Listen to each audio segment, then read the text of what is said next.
Hi everyone, welcome back to the show. Whether you're on your commute, relaxing at home, or doing something else, I'm so glad you're tuning in today. In this episode, we're diving into something that's become all too common in our world today. How to be censored in this time. We've all heard about people being cancelled or publicly shamed for saying the wrong thing. But why is that happening so often now? What leads people to get censored so quickly?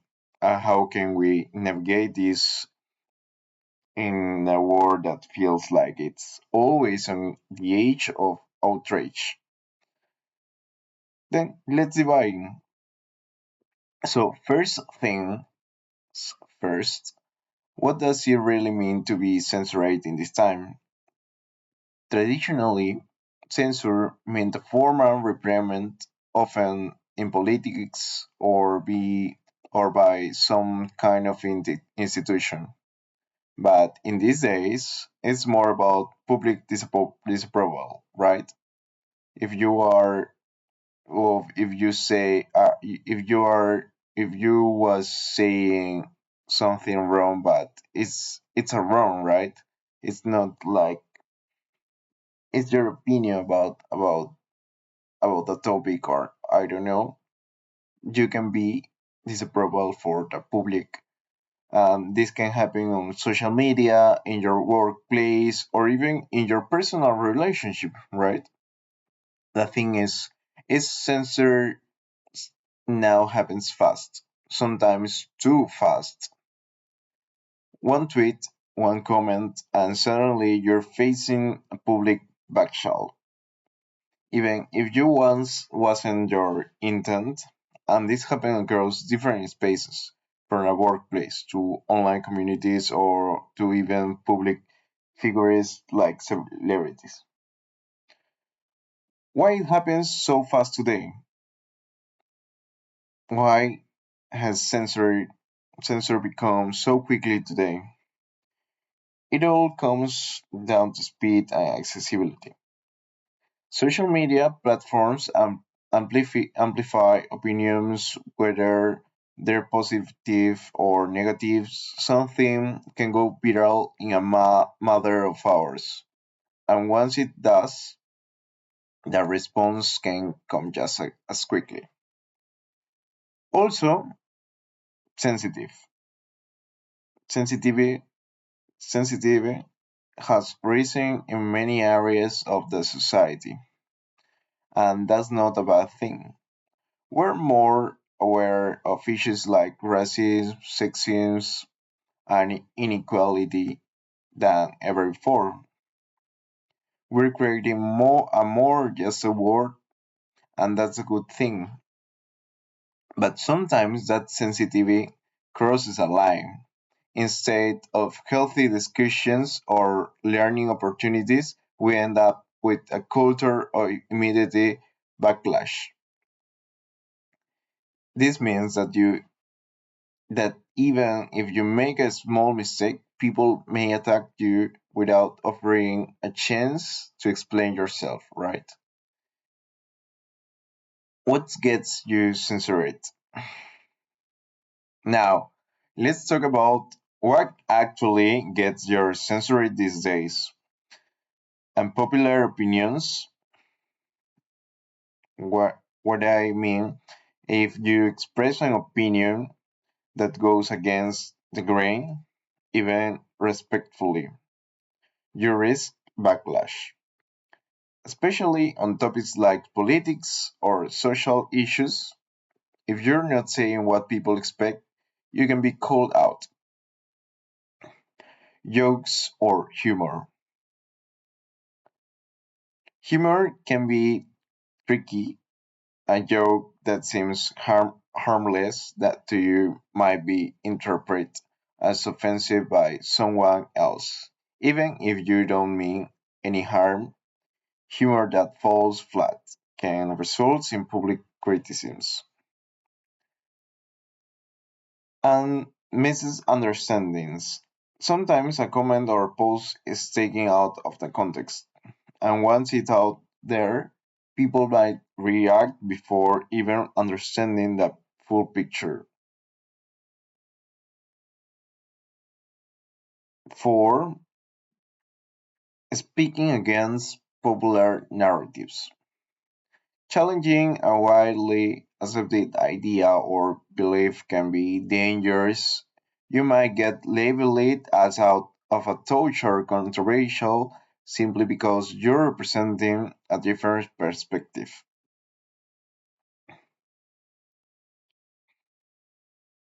Then, how about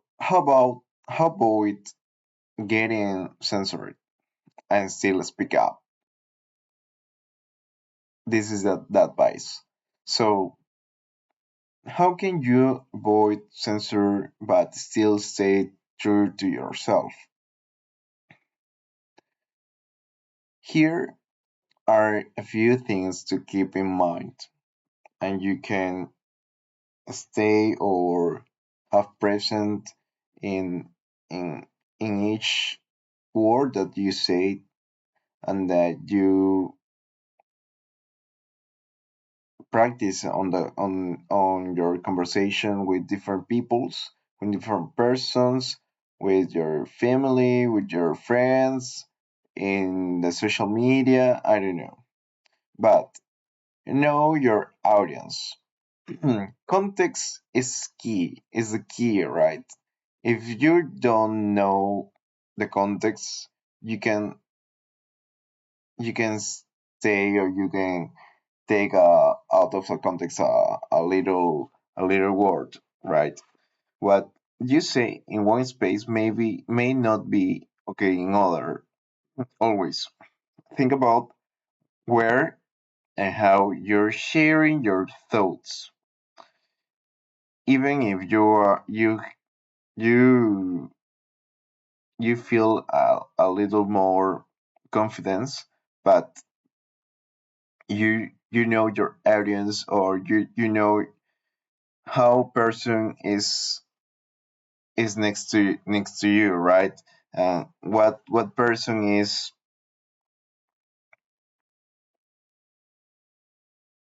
or was listening to you, right? And think before you post, especially online. Take a moment before sharing something. Ask yourself, could this be misinterpreted? Could this hurt someone? This is the question that you can ask yourself to public one post. 3. Be open to feedback. If you get called out, don't react defensively.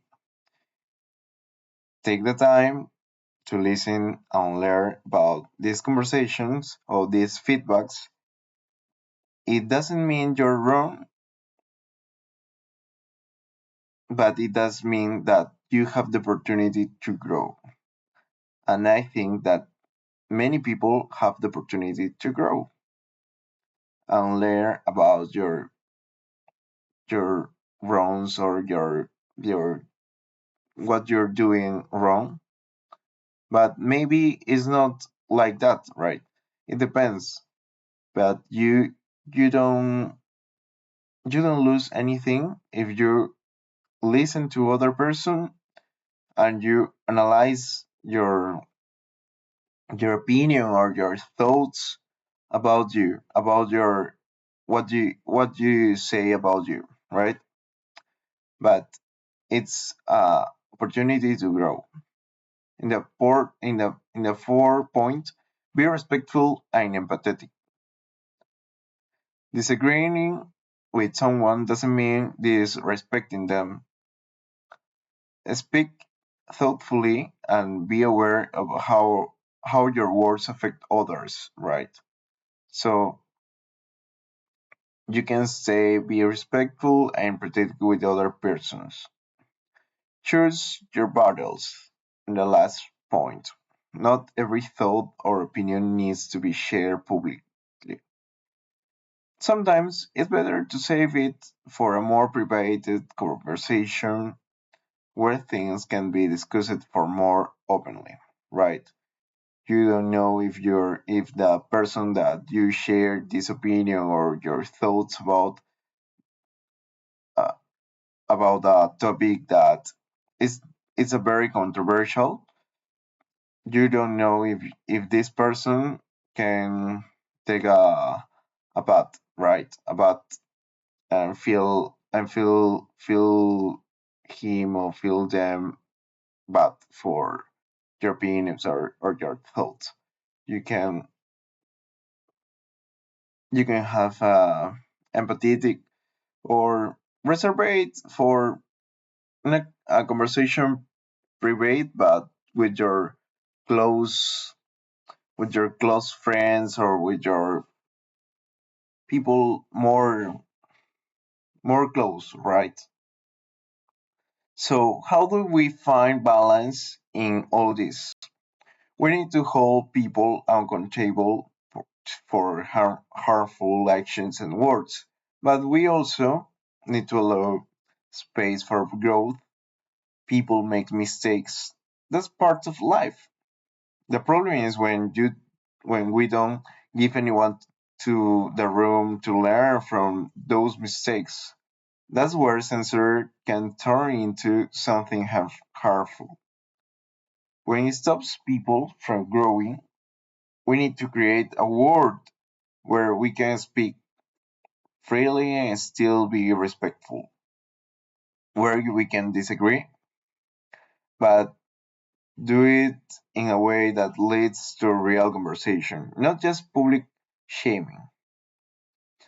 And then a bit about my day, my real life, and what happened to me today. Before I wrap up, let me tell you about my day because I kind of connect to what we're talking about, what we've been talking about, right? I landed in Lima at 7 a.m., feeling tired but rushed because I had to work at 9 a.m. I rushed home, barely had time to catch my breath, and then rushed back out to the door to make it on time. But when I go to work, I found out my boss is on vacation for the week. Honestly, I would prefer it to just stay in Whereas this week, but life doesn't always go as a plan, right? Still, I made the most of it. I looked over my tasks, did some planning for the week, and keep pushing forward. By the time I go home, I was so exhausted that I ended up sleeping for a long time. But when I woke up, I got straight back to work and then writing this podcast actually. No matter what happens in a day, you keep going, right? And you have to have present this. So that is for today's episode. We talk about the speed of censored, how it happens, and how to navigate it with losing yourself, right? If you ever felt misunderstood or if you might made a mistake being called out, you're not alone. Remember, we can all learn from our mistakes and grow, but we need the space to do that. And thanks for tuning in. Catch you in the next episode. Until then, keep questioning, keep growing, and keep speaking your truth. Bye.